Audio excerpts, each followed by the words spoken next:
आपने हाल ही में सोना या चांदी की खरीदारी की है? अगर हाँ, तो क्या आपको पता है कि आपने सिर्फ धातु की कीमत नहीं, बल्कि जीएसटी और मेकिंग चार्ज मिलाकर एक बड़ी रकम चुकाई है।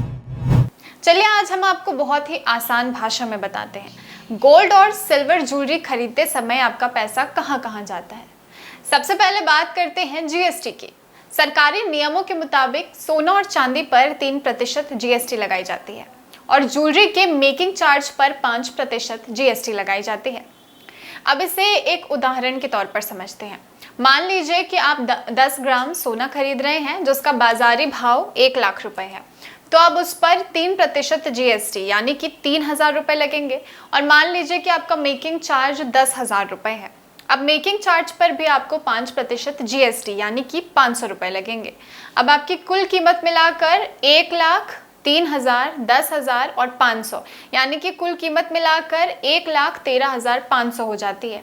तो सीधा सीधा 13,500 का फर्क दिखता है, जो सिर्फ टैक्स और मेकिंग चार्ज की वजह से है। इसलिए अगर आप निवेश के नजरिए से सोना या चांदी खरीद रहे हैं, तो ज्वेलरी की जगह गोल्ड कॉइन या फिर गोल्ड बॉन्ड जैसे विकल्प आपके लिए बेहतर हो सकते हैं। वहीं बता दें कि साल 2017 के जुलाई में जीएसटी लागू होने के बाद देश भर में टैक्स प्रणाली एक जैसी हो गई है, जिससे पारदर्शिता तो बढ़ी है, लेकिन आम उपभोक्ता की जेब पर बोझ भी बढ़ा है। जानकारी के लिए बता दें कि भारत हर साल करीब 800 से 900 टन सोना आयात यानी कि इंपोर्ट करता है, जिस पर कस्टम ड्यूटी और जीएसटी मिलाकर कीमत काफ़ी ज़्यादा बढ़ जाती है।